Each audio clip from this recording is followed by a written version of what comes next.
का प्रमुख टॉपिक आज का दूसरा टॉपिक है प्रोटोजोआ जनित रोग। इससे पहले जो है विषाणु और जीवाणु हो चुका है। आज जो है मलेरिया जो होता है ये प्लाज्मोडियम, मलेरिया किसके कारण होता है? प्लाज्मोडियम प्रोटोजोआ द्वारा, और ये मादा एनोफिलीज मच्छर के काटने से फैलता है मलेरिया का लक्षण जो होता है ये जाड़े के साथ बुखार आना। मलेरिया का प्रमुख लक्षण है जाड़े के साथ बुखार आना, और इससे मलेरिया से प्रवाहित अंग होता है पिलेहा। मलेरिया से प्रवाहित अंग है पिलेहा। मलेरिया का इलाज पेनिसिलिन नामक औषधि से किया जाता है। मलेरिया का जो है इलाज जो होता है वो पेनिसिलिन नामक औषधि से किया जाता है, और पेनिसिलिन जो है ये सिनकोना के वृक्ष की छाल से प्राप्त किया जाता है। पेनिसिलिन सिनकोना के वृक्ष के छाल से प्राप्त किया जाता है।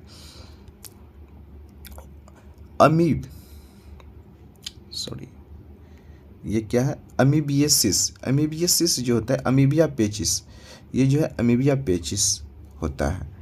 ठीक है। एंटी अमीबा हिस्टोलिटिका के कारण जो होता है एमीबियासिन होता है। लक्षण जो होता है एमीबियासिन का ये डायरिया, मल के साथ खून आना व उदरी दर्द आदि होता है। उदरीय दर्द वो आदि होता है। पायरिया का बात करेंगे। पायरिया जो होता है ये एंट अमीबा जिंजोवेलस के कारण होता है। एंट अमीबा जिंजोवेलस के कारण होता है। और पायरिया जो होता है ये दांत व मसूड़ों से खून आना, ये पायरिया का लक्षण है, दांत व मसूड़े से खून आना। और पायरिया से प्रवाहित अंग होता है मुख जो होता है पायरिया से प्रवाहित अंग होता है। काला जार का बात करेंगे। काला जार जो होता है ये प्रोटोजोआ लिस्मानिया डोनोवी के कारण होता है, जो ये बालू मक्खी के काटने से फैलता है काला जार। और लक्षण जो होता है मलेरिया के समान ही होता है। काला जार का लक्षण जो होता है ये मलेरिया के समान ही होता है, तथा ये यकृत पिलाहा के आकार में वृद्धि हो जाती है। यकृत और पिलाहा के आकार में वृद्धि हो जाती है काला जार से।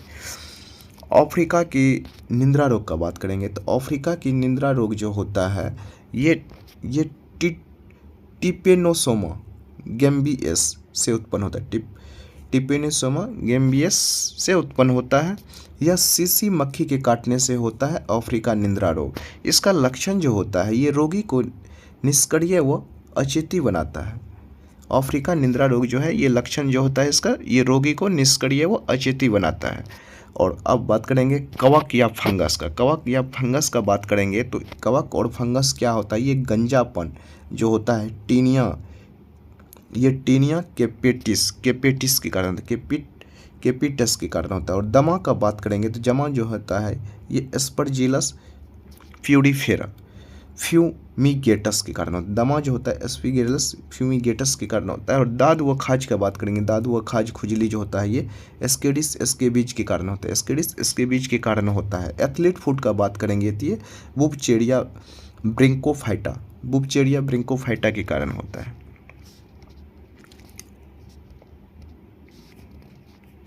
अब एलर्जी का बात करेंगे। एलर्जी जो होता है एलर्जी कोई बीमारी नहीं है, अपितु यह असंक्रामक अवस्था है जिसमें कुछ वस्तुओं जैसे औषधि, धूलकण, परागकण, पौधे, जंतु, उष्णता जो है ये ठंडक आदि के प्रति व्यवस्थित आंतरिक उत्तेजनात्मक प्रक्रिया प्रदर्शित करता है।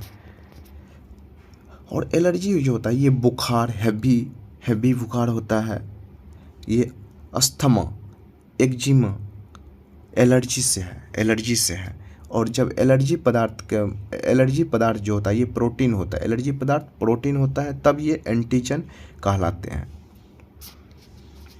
टीका का बात करेंगे तो वैक्सीन जो होता है टीका में कमजोर व मृत जर्म्स होते हैं जो शरीर में इंजेक्शन, स्क्रैच और मुख के माध्यम से प्रवेश कराए जाते हैं। वैक्सीन जो है होता है इसका वैक्सीन का सर्वप्रथम प्रयोग एडवर्ड जेनर ने 1796 में चेचक पर विजय प्राप्त करने के लिए किया था। वैक्सीन का सर्वप्रथम जो है प्रयोग एडवर्ड जेनर ने 1796 में चेचक पर विजय प्राप्त करने के लिए किया गया था। और ये चेचक जो है बच्चे के जन्म के समय डीपीटी का टीका दिया जाता है। बच्चे के जन्म के समय डीपीटी का टीका दिया जाता है। 4 माह के बच्चे को ट्रिपल एंटीजन का टीका लगाया जाता है। 4 माह के बच्चे को ट्रिपल एंटीजन का टीका लगाया जाता है। डीपीटी का टीका डिप्थेरिया, पोलियो डिप्थीरिया, पोलियो एवं टिटनेस के लिए दिया जाता है। डीपीटी का टीका जो होता है डिप्थीरिया, पोलियो एवं टिटनेस के लिए दिया जाता है। कॉलरा, प्लेग और टाइफाइड के वैक्सीन बच्चे में 1 साल का होने पर दिया जाता है। कॉलरा, प्लेग व टाइफाइड वैक्सीन बच्चे में 1 साल के होने पर दिया जाता है। कैंसर जो होता है यह एक घातक बीमारी है जिससे शरीर की कोशिका अत्यधिक वृद्धि करने लगती है परिणामतः गांठें बन जाती है जो अंततः फूटकर घाव में परिवर्तित हो जाती है। कैंसर होता है ये बहुत खतरनाक बीमारी होता है। इसका कारण पराबैंगनी किरणों, रासायनिक पदार्थ, नशीले पदार्थ व विषाणु आदि हो सकते हैं कैंसर का कारण। ब्लड के कैंसर को ल्यूकेमिया कहते हैं जो WBCS की संख्या में अत्यधिक बढ़ने के कारण उत्पन्न होती है ब्लड कैंसर। कार्सिनोमा का बात करेंगे तो ये त्वचा, स्तन, मस्तिष्क तथा गर्भाशय में होता है। कार्सिनोमा का बात करेंगे तो त्वचा, स्तन, मस्तिष्क तथा गर्भाशय में होता है। आंतरिक अंग, रक्त पेशियां, उपास्थियां व अस्थि के कैंसर को सार्कोमा कहते हैं। अस्थि मज्जा, पीलिया, यकृत आदि के कैंसर को लिम्फोमा कहते हैं। तंत्रिका तंत्र के कैंसर को लिगियोमा कहते हैं। जबकि आँख के कैंसर को रेटिनोब्लास्टोमा ये अनुवांशिक कैंसर कहते हैं।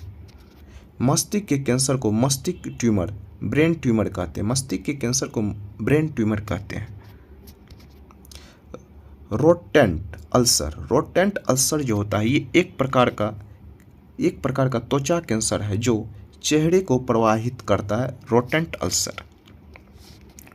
बात करेंगे अब प्रदूषण जनित बीमारी का बात करेंगे तो ये मिनी माता रोग जो होता है ये शरीर में पारा की अधिकता के कारण होता है। मिनी माता रोग, इसमें जो होता है शरीर के अंग, होंठ तथा जीभ काम करना बंद कर देते हैं। साथ ही बहरापन, आँखों का धुंधलापन तथा मानसिक असंतुलन भी पैदा हो जाता है मिनी माता रोग से।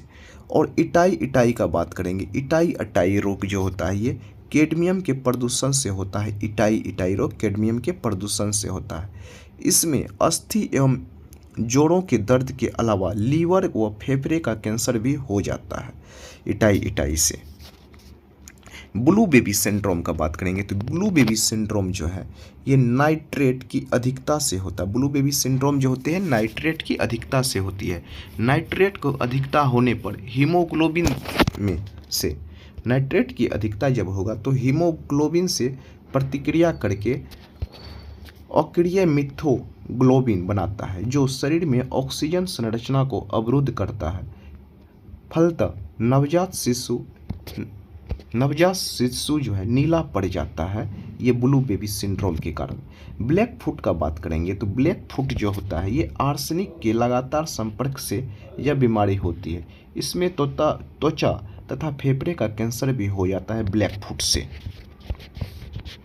आनुवांशिक रोग का बात करेंगे तो आनुवांशिक रोग जो होता है वर्णाधता जो है ये वर्णाधता क्या है, ब्लाइंडनेस, कलर ब्लाइंडनेस जो है ये आनुवांशिक रोग है। इसके रोगी जो है लाल एवं हरे रंग में भेद नहीं कर पाते हैं वर्णाधता वाले रोगी। यदि वर्णाधत पुरुष की शादी समान महिला से होती है तो उसका बच्चा में लड़की वर्णाध होगी तथा लड़के समान होंगे। यदि वर्णाध महिला की शादी समान पुरुष से होती है तो उनके स्तनों में आधे वर्णाध एवं आधे समान होंगे। इस रोग को डाल्टनिज्म भी कहते हैं। हीमोफीलिया का बात करेंगे तो हीमोफीलिया जो होता है यह रोग केवल पुरुष में पाया जाता है। हीमोफीलिया केवल पुरुष में पाया जाता है। महिला इस रोग के जीन की वाहक कैरियर होती है। हीमोफीलिया की स्थिति में चोट लग जाने पर रक्त का थक्का नहीं बन पाता है और अत्यधिक रक्त का स्राव होने पर होने पर जो है उसकी मृत्यु हो जाती है। महिला भी इस रोग से ग्रस्त हो सकती है, किंतु ऐसा तभी होगा जबकि हीमोफीलिया पुरुष हीमोफीलिया वाहक स्त्री से विवाह करे, तब जाके होगा। हंस्याकार एनीमिया का बात करेंगे तो हंस्याकार एनीमिया का बात करेंगे तो इस रोग में की स्थिति में लाल रक्त कणिका ऑक्सीजन की अनुपस्थिति में हंस्याकार हो जाती है। परिणामतः लाल रक्त कणिकाओं की संख्या घट जाती है हंसिया रोग में। थैलोसेमिया का बात करेंगे तो थैलोसेमिया इसे कुली एनीमिया भी कहते हैं। थैलेसीमिया को कुली एनीमिया भी कहते हैं। इस रोग में आरबीसी में हीमोग्लोबिन नहीं बनता है। इस रोग में आरबीसी में क्या नहीं बनता है? हीमोग्लोबिन नहीं बनता है।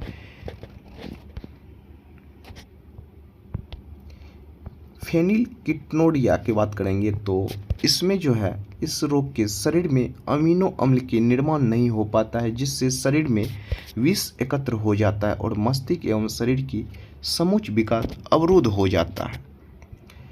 एल्बिनिज्म की बात करेंगे तो एल्बिनिज्म जो है इस रोग की स्थिति में त्वचा की रोग कणिकाओं का निर्माण नहीं हो पाता है, परिणामतः व्यक्ति रंगहीन हो जाता है। पटाउ सिंड्रोम का बात करेंगे तो पटाउ सिंड्रोम जो होता है यह रोग गुणसूत्र के 13वें जोड़े में एक गुणसूत्र की वृद्धि होने पर होता है। पटाउ सिंड्रोम इसमें रोगी के ऊपर का होंठ बीच में कट जाता है। रोगी का जो होता है ऊपर का होंठ बीच में कट जाता है, तालू में दरार हो जाती है। रोगी मंद बुद्धि, नेत्र रोगी आदि से प्रभावित हो सकता है। एडवर्ड सिंड्रोम का बात करेंगे तो एडवर्ड सिंड्रोम जो होता है यह रोग जो होता है गुणसूत्र के 18वें जोड़े में एक गुणसूत्र की वृद्धि होने पर होता है एडवर्ड सिंड्रोम। डाउन सिंड्रोम का बात करेंगे तो डाउन सिंड्रोम जो होता है इस रोग में गुणसूत्र के 21वें जोड़े में 2 की बजाय 3 गुणसूत्र होते हैं। इस रोग वाले व्यक्ति छोटे कद व मंद बुद्धि वाले होते हैं तथा पुरुष नपुंसक हो जाते हैं डाउन सिंड्रोम के कारण।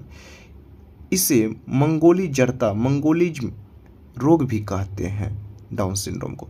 यह रोग अर्धसूत्री विभाजन में अनियमितता के कारण होता है।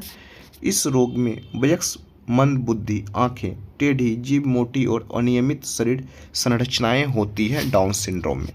टर्नर सिंड्रोम का बात करेंगे तो टर्नर सिंड्रोम जो होता है इस रोग में केवल X गुणसूत्र पाया जाता है, अर्थात 44+XO होते हैं। इसमें व्यक्ति का कद छोटा, जननांग अल्प विकसित, पक्ष चपटा हो जाता है।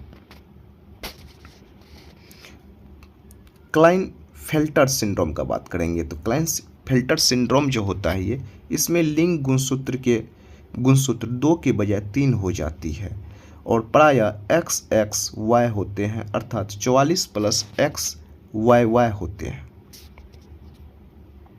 इसमें व्यक्ति के वृषण छोटे होते हैं और शुक्राणु नहीं बनते हैं। जेकब क्राइमल का बात करेंगे तो जेकब क्राइमल सिंड्रोम का बात करेंगे, इसमें गुणसूत्र की स्थिति 44, इसमें गुणसूत्र जो होता है 44+XXY होता है। इसे आपराधिक सिंड्रोम भी कहते हैं जेकब क्राइमल को। और थैलोसीमिया का बात करेंगे, थैलोसीमिया जो है ये भूमध्य सागरीय एनीमिया है जो खून की कमी का 10वां जोड़ा व 16वां जोड़ा आपस में परिवर्तन कर थैलेसीमिया करता है।